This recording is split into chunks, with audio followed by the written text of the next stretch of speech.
You guys for your hospitality, for the warm welcome. Thank you for allowing me to come and share with you several things I have learned, I have trained for throughout my career when it comes to safety and security. Now, Pastor Pruitt mentioned some things, and we have known each other mighty long time. But one thing that is always welcoming about him, for one, he has a lovely family. And on his daughter, his son, Marco, and I hung out back in high school. Deuce, your dad, me and your dad, we worked there as well. So, yeah. But I am the one, and I'm a firm believer that God put certain people in your life for a reason. Yeah. And when I was at the police department in Abbeville, again, I had the honor of working with him. And I said it because, of course, he had more knowledge and experience when I got on. I didn't know nothing. But thanks be to God, you continue to grow, you continue to learn, and pick up things from people. And he may not have known at the time, but I picked up several things from him: how he conducted himself, how he treated people out in the community, how he treated his family. So those things are important to me when it comes to my family, my marriage. Again, I've been married 12 years. We have 2 boys, Isaiah and Kaden. And so those things are very important to me. And so when he reached out and he told me what he was doing for this Fifth Sunday fellowship, of course, I said yes.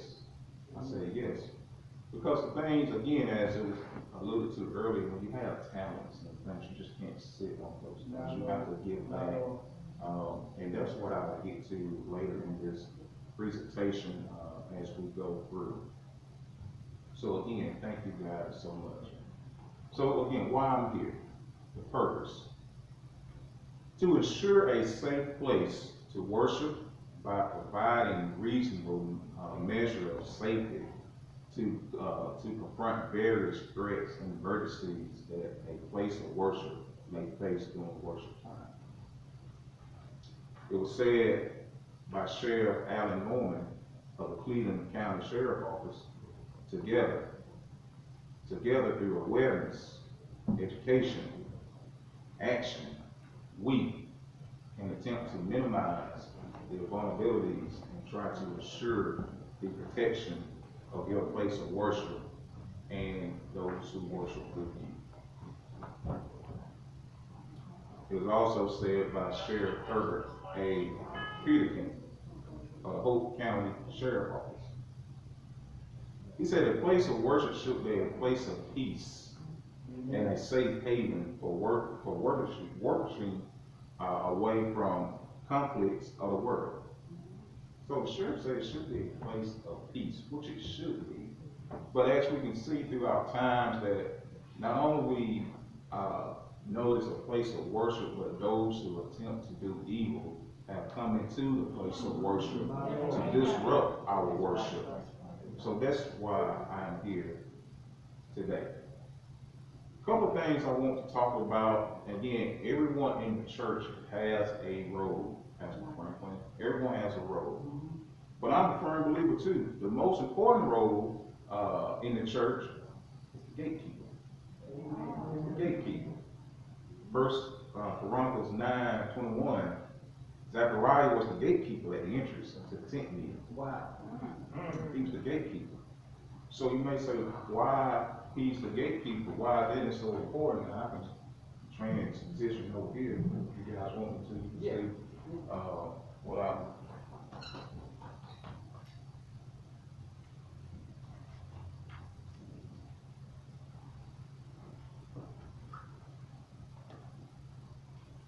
You good? Yes, ma'am. Get everybody to see. Thank you all. Thank you guys. So the gatekeeper.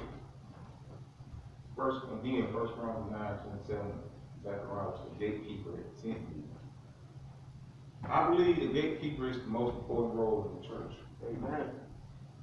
Some may say it's the pastor, the trustees, or the elders. They have important roles, but the most important role is the gatekeeper. Those who have been duty standing at the door. Why? Because the boss who gets into the entrance is only there to do one thing. Wow. That's to destroy. That's to destroy. A gatekeeper is there to alert those who are inside that danger is coming. They see it before others will see it. We being here, we're doing our daily duties, our duties of the church, but that gatekeeper that is at the door, he or she is seeing what we don't see on the inside.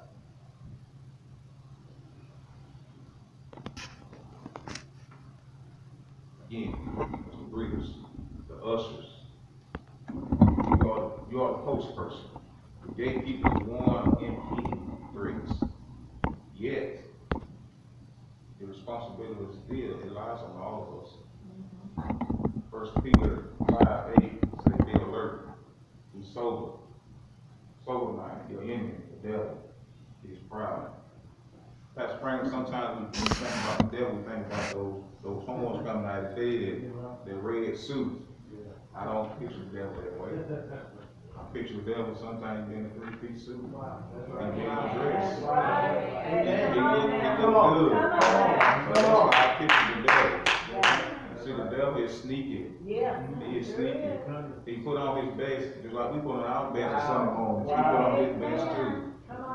We have to remember when we come to church, it's two people come with us. Think about it. Even one, you sit there, bro, but two people right there. Who are the two? It's the good and the evil. It's all opinion who gonna let out. Who we gonna let out? Opinion. Gatekeepers. Why do we need them? They're the eyes of the church. When the people are approaching the building, they will sound the alarm when they see danger approaching. They'll sound the alarm when they see danger approaching. Gatekeepers are the first line of defense. Look at this last part, which is a sacrifice position. So everybody can be a gatekeeper. Everybody can be a gatekeeper. That's the duty of the pastor, that's the duty of the elders, that's the duty of the trustees, stewards, those officials of the church. You have to identify who will serve as a gatekeeper.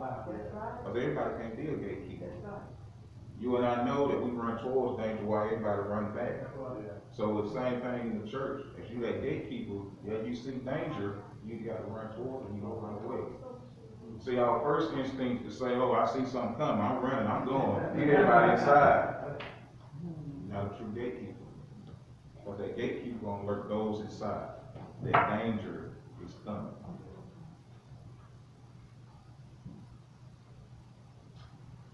The duty of the gatekeeper is to protect. Warn others. Call for help. It may be the pastor, it may be members, it may be the police. But you got to call for help. See, one thing about the gatekeeper, you must be trained to read warning signs, to know how to de-escalate a situation. And I know sometimes we think that a certain member problem is not our problem, but it is. It is our problem. Because when they bring that problem to the church house, then it's everybody's problem. I'll get to that in a minute. So it's everybody's problem, even though again, that one church member coming in dealing with some problems, now when he or she has crossed that threshold into the house, now it's everybody's problem. What do you mean? I'll get to it in a minute. The gatekeeper, why it must be a person. If necessary, you must deal with your life and care and responsibilities. I know that's hard to read, I know that's hard to digest, but it's the truth. As a law enforcement officer, that's what I signed up for, to give my life, it would come down to it to save someone else. That's what the job calls for. That's what the job of the gatekeeper calls for. Again, the gatekeeper, are you willing to make these sacrifices?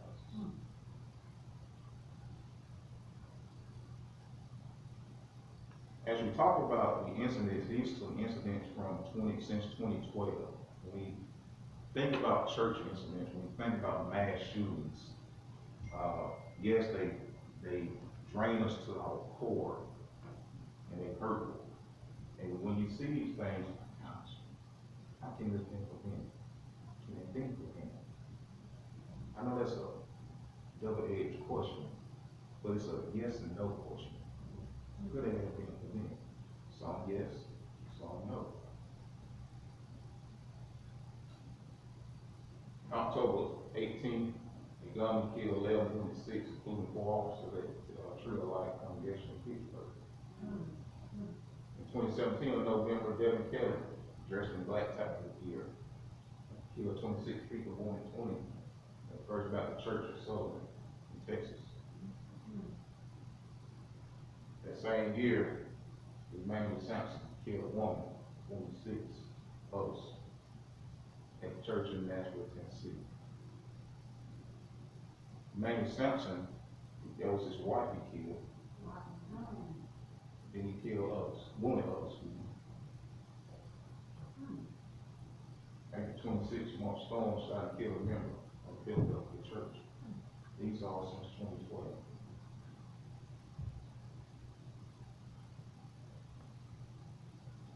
February 2016, Pastor William, he was shot and killed by his brother, his blood brother.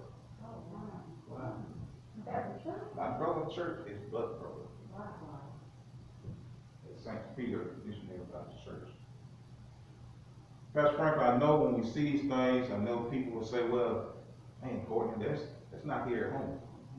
They didn't happen here at home. So this don't mean nothing to me. But it should. As I remind you, Pastor Frank referred to it earlier, it did happen in our back door in June 15th. That's right in our back door. It may charge maybe 4 hours away, but it still was in our back door. In the roof inner. He took 9 precious souls from this side of the lot. How he did it? He was welcoming, just like we all welcome him. He welcomed them in. They welcomed him in. He sat down with the Bible study for an hour. 1 hour. And he turned. Do we need to be on the watch? That's why that gatekeeper is at the door. It's a Wednesday night Bible study. He entered. As church members, when people enter, we welcome them wholeheartedly. But see, in this time, we have to take a second look. Remind you, that's not judging, it's being cautious. If a person looks strange to me, yes, I got to sound the alarm. I got to sound the alarm. Brothers, we got to go, who you? Who you? Who you here to see? There's nothing wrong with it. Question that. Who you here to see? Because as members of St. Paul here, you know your congregation. You know if he say a name that, oh, you're not here. Why are you here? There's nothing wrong with that. Which I'll get to later when I get into some of the mentions. But in my professional opinion, building a roof will never been caught if Emmanuel didn't have security cameras. Wow. In my personal opinion. If they didn't have cameras on the outside, he would never be caught. Wow. Because he was just like that fox. He got to the hen house, destroyed, and he went back out.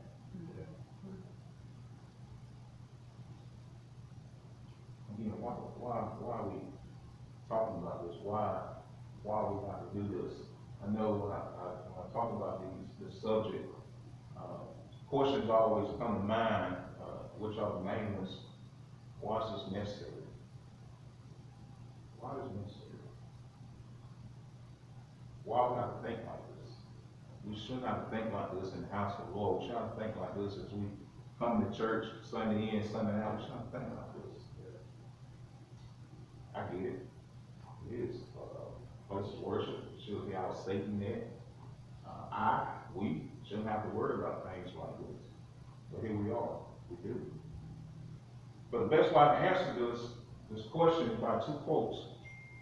And they are some of the famous quotes I like. First one was by Benjamin Franklin. He said, lack of planning can be costly. As Pastor Franklin alluded to earlier, yeah, his Sunday could have been at home watching a football game, but as a pastor, that's what he's doing. He's looking out for the flock. He's thought thinking, what can I do to ensure the safety of my flock? What can I put in place? Who can I bring in? What can we learn? What type of education can we learn? Not just for me, but as the flock itself. I'm not putting words in his mouth, but I'm willing to bet he's doing it because he loves you. Amen. He's doing it because that last word cost him. He'll rather sacrifice a few hours than sacrifice someone's life. Think about that. The next one about Winston Churchill, who said, he who fails to plan is planning to fail. I'm sure, as we have failed at many things, but again, I'm not putting words in Dr. Franklin's mouth, but I'm sure his train of thought is one thing I can't tell you. I have to put the flock in the right position. I have to make the necessary adjustments to try to be safe as possible. So, we talk about these things. What are some motivating factors? Why people come in churches? Why are they shooting up churches? Why are you doing this? There are several factors. First and foremost, domestic violence. You'll be surprised. Now, come back up. Let's go for men and women. Men are victims of domestic violence, they just don't say anything. A man not gonna say, I'm being beaten up by my wife, or just a man. Pride in the liver. Domestic violence. The warning signs.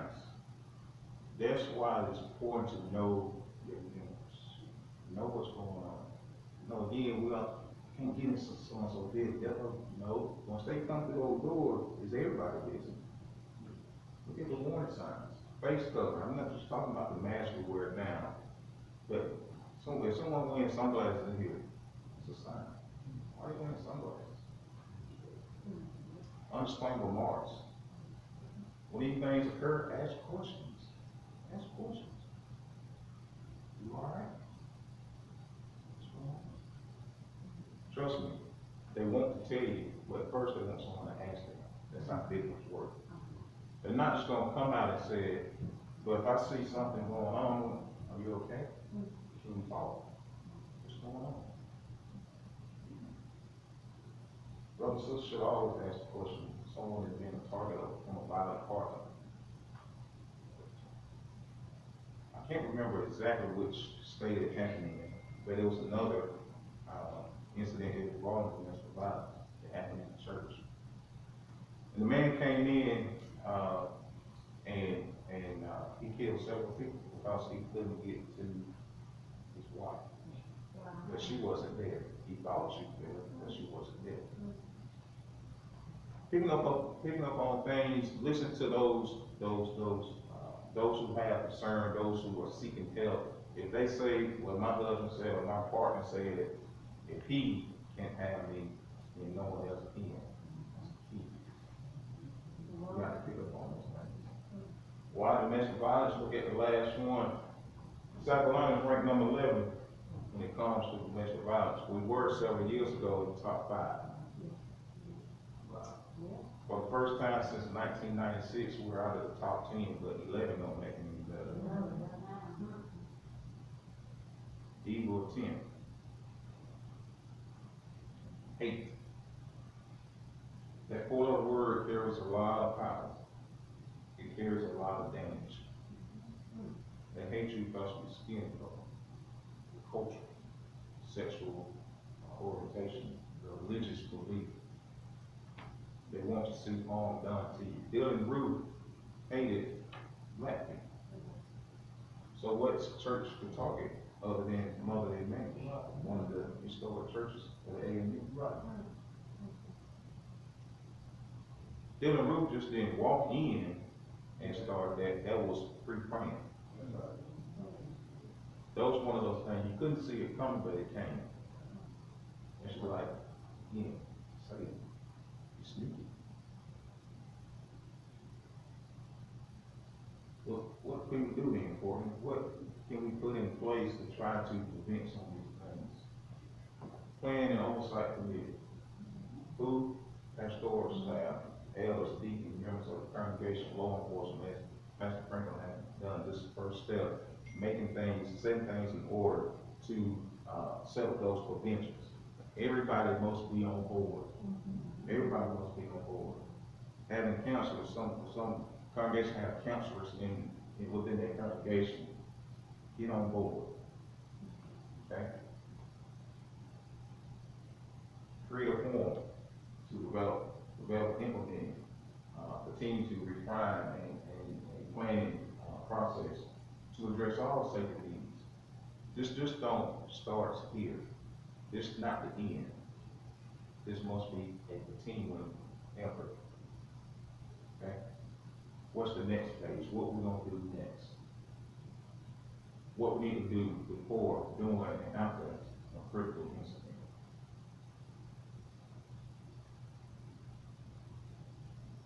The objectives. Again, it's to form a security risk assessment and include the facility policy, procedure, and operation of the church. Create a safety plan. What would St. Paul do when emergency hit? Notice what I said, when. I didn't say if, I said when. Okay? When. Sometimes we get on the if part of it. I no longer say if, we say when. Just a matter of time. But what can we do to put things in place to prevent as much as possible? Create that security plan. Who is willing to serve? Who is willing to serve? Create a security team. And appoint a team leader. As I said, everybody can't be a team leader. Deacons, Pastor Frank along with his staff, getting together. Who is best fit for this role? Annual training, education for the congregation. Education is a continuing thing. Continue to learn because, as we know as well, as technology changes, everything changes. As I tell the younger officers, when they come on, you got thousands of people in prison trying to figure out a way how to get over you. They trying to figure out a way every day how to get out of prison. Wow. People you come in contact with as law enforcement officers, they trying to figure out a way how to get away from you, how to hurt you. What are you doing to make sure they don't take that? Yes, ma'am. Would you recommend that someone in the congregation have all the time? I'll get ready in just a minute.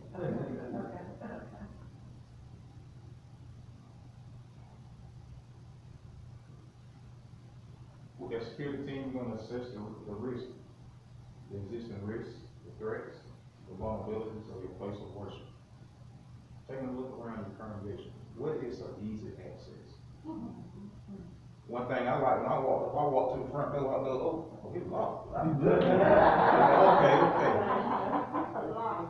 I like that. Yeah. I like that. One entry. Everybody got to come through. But COVID did that. That COVID did that. COVID taught us a lot. Yeah. I give that little rascal some credit. He taught us a lot. Assessing the place where some vulnerable spots are. How can we make those spots stronger? Again, faculty, staff, volunteers, child care protection. Know your congregation. Know who needs assistance if something shall happen, or something shall happen. Where to get them to, this group here, this group there. Someone in that group is a leader, county heads. How many children are here on this Sunday morning? How many members who have a disability, how many of those are here on this Sunday morning? Know the congregation. Surrounding community threats, the handling of money during worship service, communication. You may say, well, why you put handling of money? Again, go back to what I said earlier, 2 people coming here Sunday morning. 2 people. You know what I mean? If a person down on their luck, what place they can come to get some fast money? They can sit right here saying, oh, I love Jesus. As soon as you pass that plate around, they're going to hit you for the plate, they're going out the door. Oh, I love money. That's right, girl. Having those things, having those brothers who are dedicated to handling collection. All right, it's your job. Having others in place too, in case one brother is out. Communication. Lack of communication equals failure in my book. If I can't communicate with you, then I'm not doing my job. Again, I'm not putting words in his mouth. If Pastor Franklin can't communicate with the congregation, then I do believe that himself is not doing his job. Communication.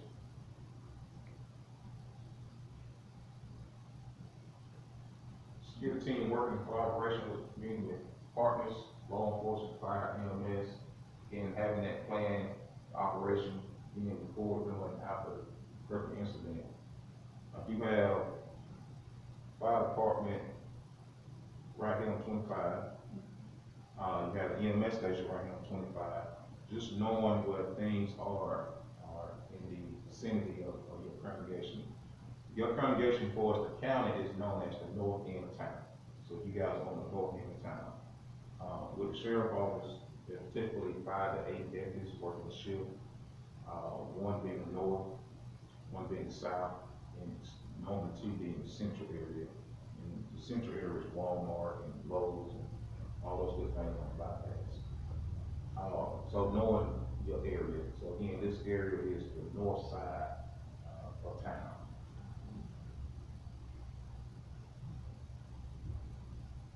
Operational, so what the framework, security measurement in place. What to do?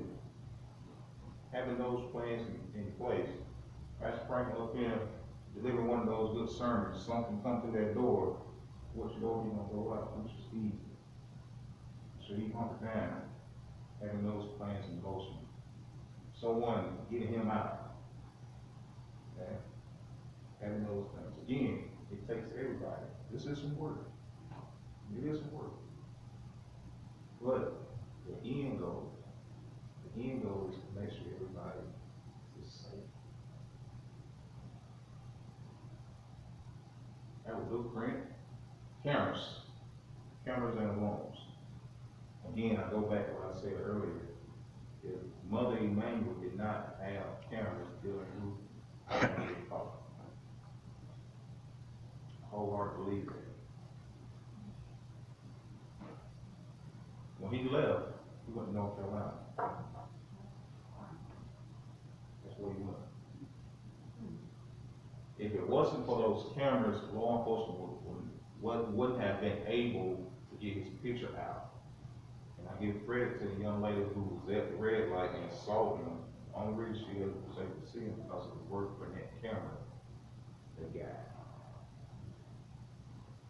I know security cameras are costly, but that's a cost you must be willing to sacrifice. Oh, yeah. And I did, when I last did one of these talks, and I was talking to the pastor, and he can't afford it. That's a sacrifice. It's not that expensive. Black Friday coming. It's coming already. Again, what y'all pastors doing is putting things in motion, putting things that needs to be in place. Security cameras. Again, I know I sound like a broken record when I say it, but if it wasn't for those security cameras at Mother Manor, it would never come. Now, I know someone will argue and say, well, it was some survivors. Yes, it was. Yeah. They can have given a description of him. They could have, but it wasn't that. Why? Because he did what a shooter does, get down. As I tell my students and feed my tech, if I can come rushing out and say, everybody get down. Now, tell me what the truth look like.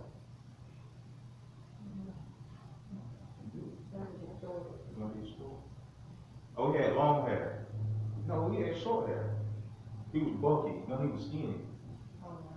He had a loud voice, like a soft voice.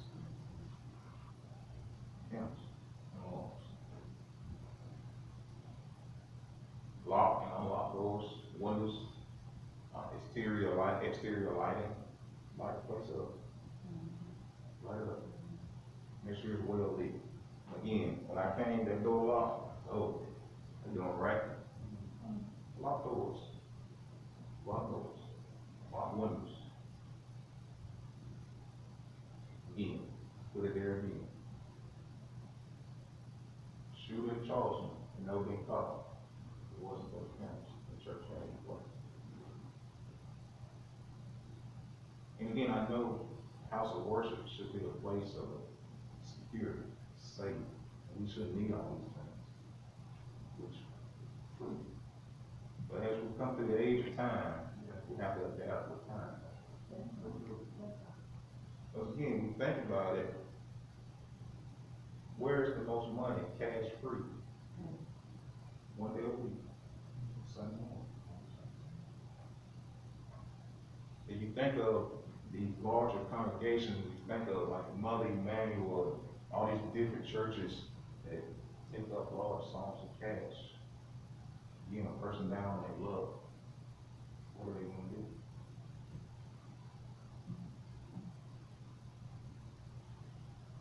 Everyone has a role. As I said, everyone has a role to play.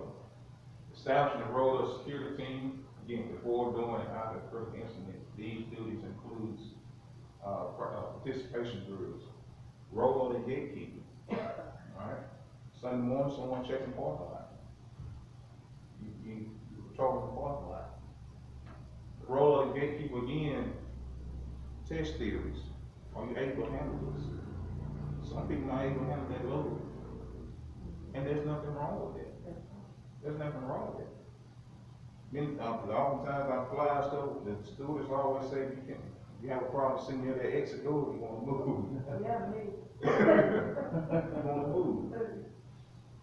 So again, everyone can be a gatekeeper. Again, is this a position that you may have to sacrifice? Checking that parking lot. Placing each team member in the facility on the time of any function of service, children protocol. When you have services here, we have special services here, we're having those revivals, everyone needs to know where people are. Having that steady flow of traffic.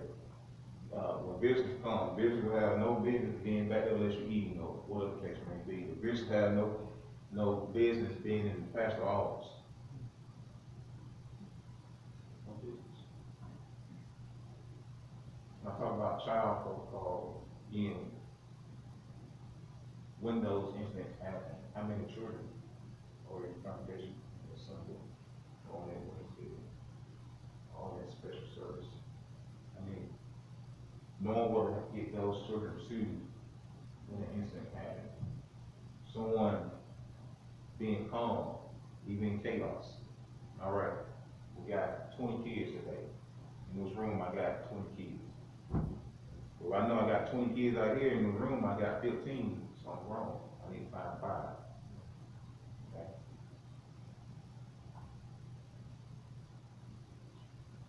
Creating that evacuation plan, adults and children. Again, knowing your congregation. Okay. Knowing the congregation, knowing the demographics of your congregation, number of children, seniors, people with disabilities. Create a lockdown protocol. Okay. If the gatekeeper sees something out there, he or she gonna alert, lock the doors. Okay. Lock the doors, call law enforcement. That's what we got. All right, send them home. Get away from the windows. Okay. Creating those security plans. All right. Getting in the back where no windows, no one can see you, no one can hear you.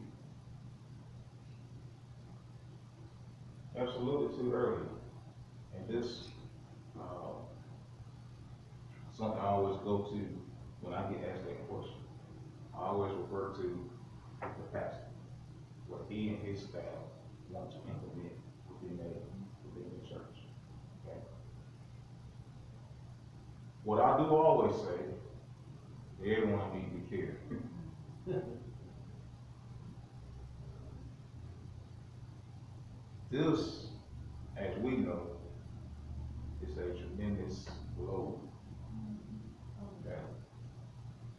You want someone that's stable-minded, that's ease on chaos, thinking clearly. You want that person. And yet, too, only you and your staff should know who's having it. That's something that should not be broadcast. Yeah. Okay. Why you say it should be broadcast? Because if I know you got it, who I'm coming to when I come through the door? You the first person I got my sight on. So, the pastor and his staff should be the only ones who know that the person who has it. Okay. The options are, again, allow all concealed carry with a concealed carry permit CWP. Restrict concealed carry to designated personnel. Okay. Now, I do want you to know, prohibit all person from carrying firearms, open carry, and everything of that nature when it comes to the law itself. We still have to follow the law of the land. Okay. When you're talking about having firearms, it's a due diligence. So that's background checks. You have to get in deep in this person legally carry a firearm. Okay. And you don't want just anyone carrying a firearm. Why? You got kids. You want someone responsible. You don't need someone to go to the bathroom and sit down and forget about it. There's an incident here at the YMCA where a guy ran into the YMCA. He changed his clothes in the locker room and he left his firearm. He stole it. Stole it. Be responsible. You don't want anyone to be responsible. I want you to know, also this year, South Carolina became an open carry state.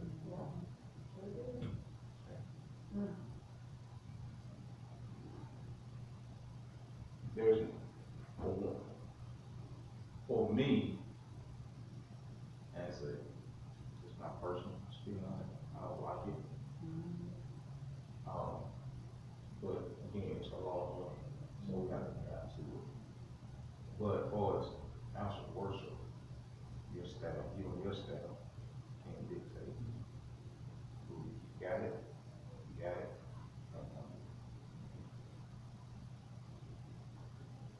Action plan. When the rubber hit needs to be in place. 911 call, we need one person to call 911. Because when incidents happen, everybody call 911, everybody get 911 get restored. Okay, need that one person. Each Sunday morning, or each event, when your staff come, identify when something happens. You call 911, you know that. Okay, just one person. Of course, the coordinator director for the evac site, person going in lockdown, each person has a role. Code words, if you decide to do code words, something that everybody can remember, or if you do decide to do code words, again, when I do these talks, some churches don't like code words. Some just have code words for the pastor and the officials. So this is what best suits the congregation. Mention that safety areas again. If you over the children, make sure you got the head counters on kids.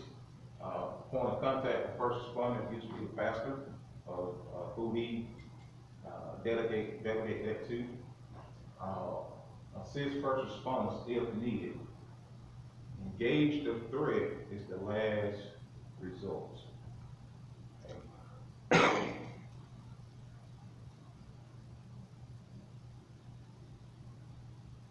The FBI is follows the FBI active shooter protocol plan. Don't run. The gatekeeper see lock the door, we run. We're gonna hide. Okay? We're gonna hide. We're gonna go on lockdown mode. Again, get away from the windows, get away from the doors. We're gonna get in a secure area where there's no windows. Everybody quiet. Okay?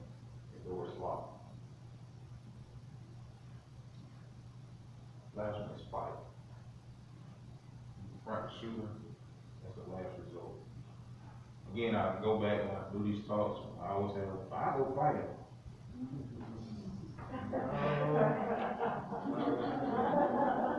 You're gonna make sure that's the last thing. That's always the last thing. If your life is in there. If it comes to, I got to get this disabled person. You got to do what you got to do. That's the last result. Run, hide, fight. Again, those three elements: run, hide, fight.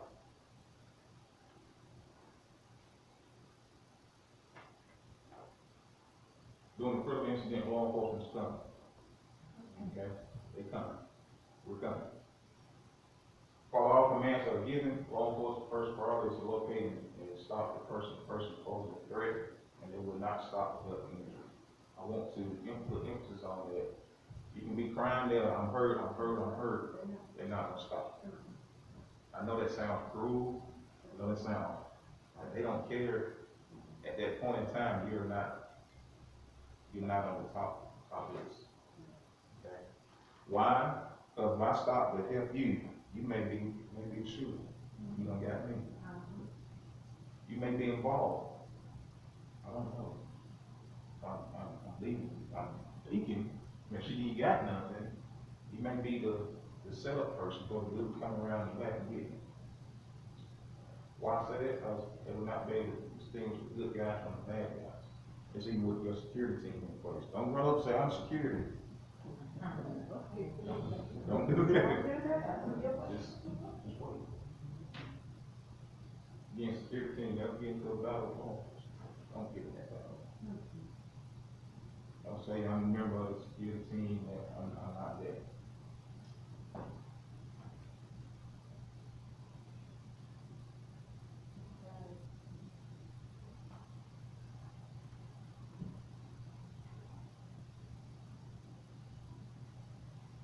The security members should do the following: obey all commands. That's what everybody is well. You're on the ground when you're asked to. Drop everything that's in your hands. Do not reach for anything. Those who have firearms, keep them in your holster, not pull them. Once the incident is cleared, security team, along with the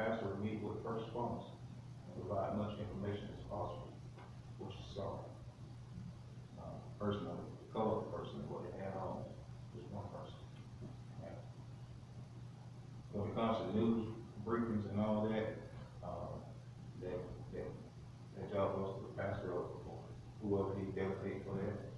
But first also, we want to make sure the pastor's up front, he has the correct information provided to, those who are on the outside. Because here's the thing, you only have one time to get the right information out. Because you want to make sure that information is getting out as possible. You want to make sure that he knows that everyone is safe and secure, the numbers are matching up. The aftermath, once the incident is clear, yeah, bring first responders to the account. Provide assistance to those who need it. Continue to manage the safety zones. Spokesperson, being the pastor, to address the media and put along with first responders, or who he deemed necessary to do that. Safe location away from the incident location, family, church members to reunite. Be prepared to speak with family, church members on what happened, what to expect going forward. Because when these incidents happen, you have to set a temporary location site. Okay, where do we go from here? What do we want to do? What's our next step? Okay, you want to check the buildings, bathrooms, the closet, kitchen, cellar, check any place a person may get by. Prepare for the worst, hope for the best. How we always that was drilled in our heads over and over and over. I know these talks are uneasy. I know they often hard to digest. I know it's hard to think you come to a safe place knowing in the back of your head something can happen. It's just today. It's just today. What keeps me going, as you'll do, is prayer. I always rely on the word, and God will put more of them in there. Even though we come to these unknown situations, He's still going to protect us. He's not going to let anything happen to us without His permission. So again, this is to make sure that we all are safe and put measures in place. Again, I go back to that famous quote. He who fails to plan is planning to fail. Any questions? Any questions? Yes, sir. Piggybacking on what Sister Jackie mentioned about caring. Yes, sir. And even though you alluded to that, who would you suggest be a carer? Those you can trust. And I'm sure the pastor trusts everybody in the I'm building. talking about as far as carrying the weapon. Somebody that had handle on carrying a weapon. Yes, sir. Or went hunting and knew more about No it. more. You want to have someone that's familiar with it. Again, you want someone ease. You want someone calm. You don't want nobody, you don't want nobody like that. You want someone to be able to process the situation. Okay? Because you got to think, when the incident happened, so many things are going on. You got kids, you got older people, you got people with disabilities. So you want someone that's level-headed. But they gotta be able to think quick. They got to be able to think quick, assess the situation, and someone to be able to handle that situation. And I use him on this one. A member of the church, if they should have to take a person's life, the aftermath of that. Okay. Do you see this person being able to cope? Okay. Being able to handle that weight? Again, Pastor, his staff will be there for one course, counseling, everything like that. But when they go home, those things, just thinking for the aftermath of such situation. So you want someone level-headed, know what they're doing, they've been around firearms, they know how to handle them. Again, most important, know how to handle the situation when chaos break out. And then too, if somebody, cause you know, you have a lot of people who have that concealed weapons permit already. They really don't know who, the open carry concerns me that passing audits a little bit because, you know, you used to couldn't walk in the store with it being visible, but now you can. You could get into it, you could get charged for printing at one time, but now because they passed that, that concerns me, because we got people walking around with, you know, everybody's got a gun now. And the kids at school tell me that they can, you know, they're safe and they don't mind telling. That's the stuff I can walk out here in 5 minutes and do it. They said, I can leave you at 3 o'clock and at 3 o'clock. They got it.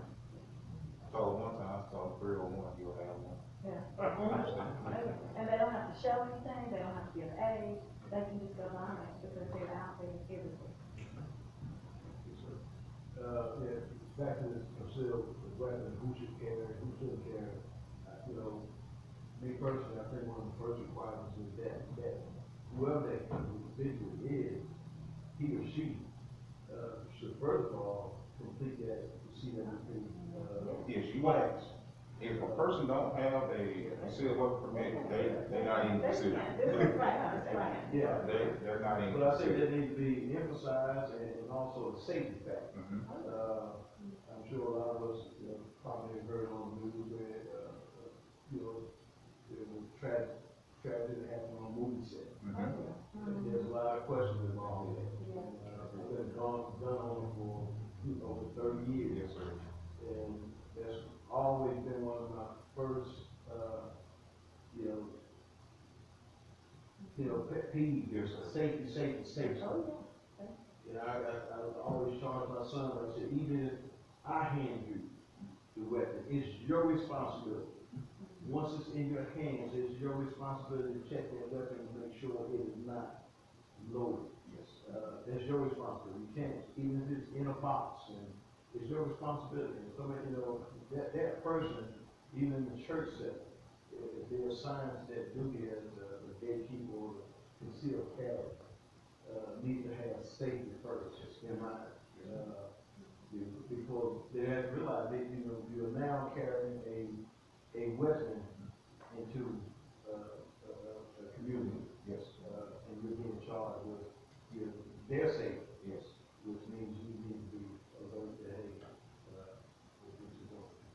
But I agree with everything you're saying, it's necessary.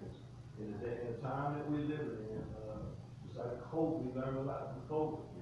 You know, prayerfully, we're learning a lot from what we had experienced in some of these mass church shootings as well as malls. We have to constantly keep our heads on rotating, be aware of our surroundings. That's true, that's the first thing.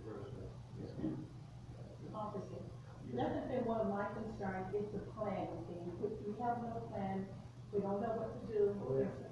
If something like that would happen, and going through this has really been, you know, breaking, and I thank God for our pastor who's saving me, you know, for that. So like I said, we're living out in a time where we don't know, you know, like you said before, church used to be a place where we come to worship, we didn't have to worry about anything, but now things have changed so, and we definitely need a plan in place, we need code.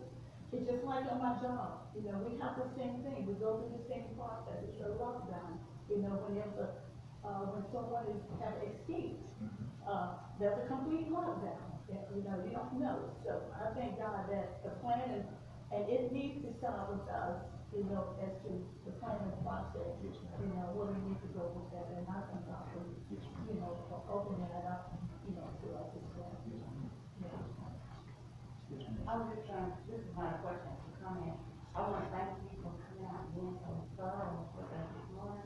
And I think this is really good eye-opener for us to take the things that in our home, just like they are in our church. So I just want to thank you for being so informed.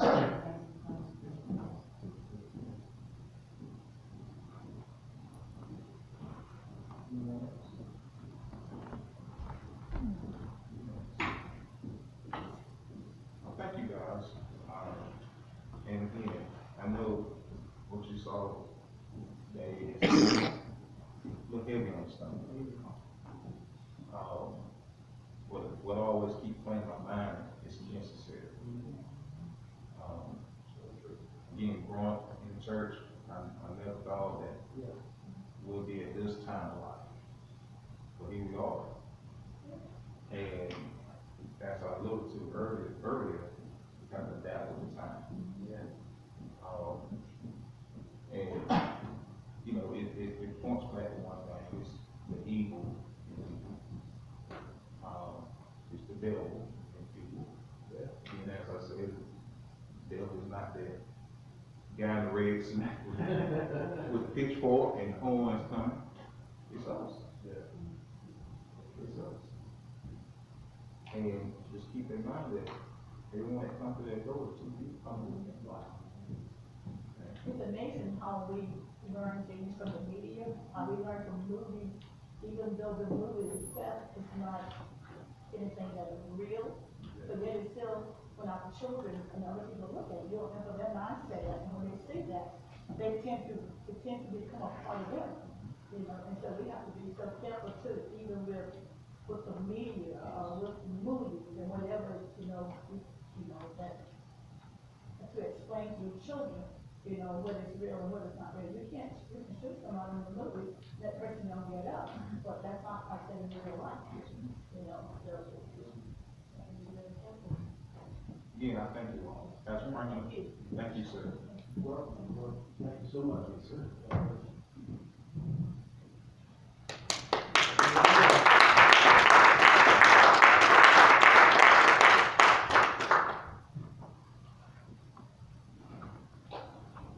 High, run, fight, last resort. Your pastor has always had a firearm nearby.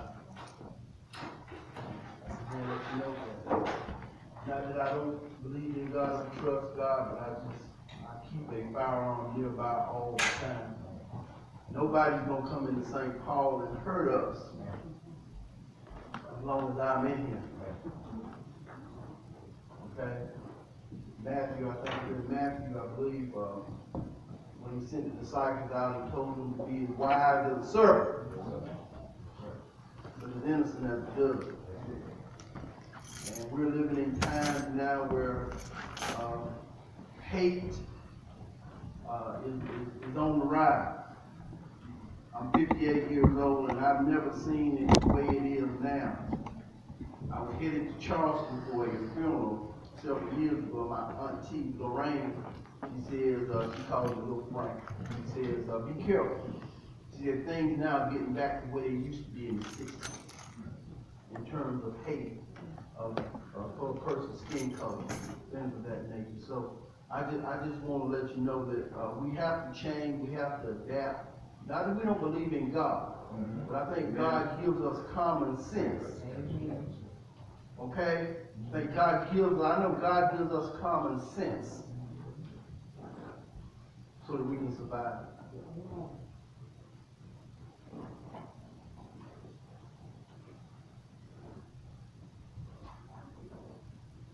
We are in the house of God, and children, if you could just play Just As I Am without one plea. There may be someone here this morning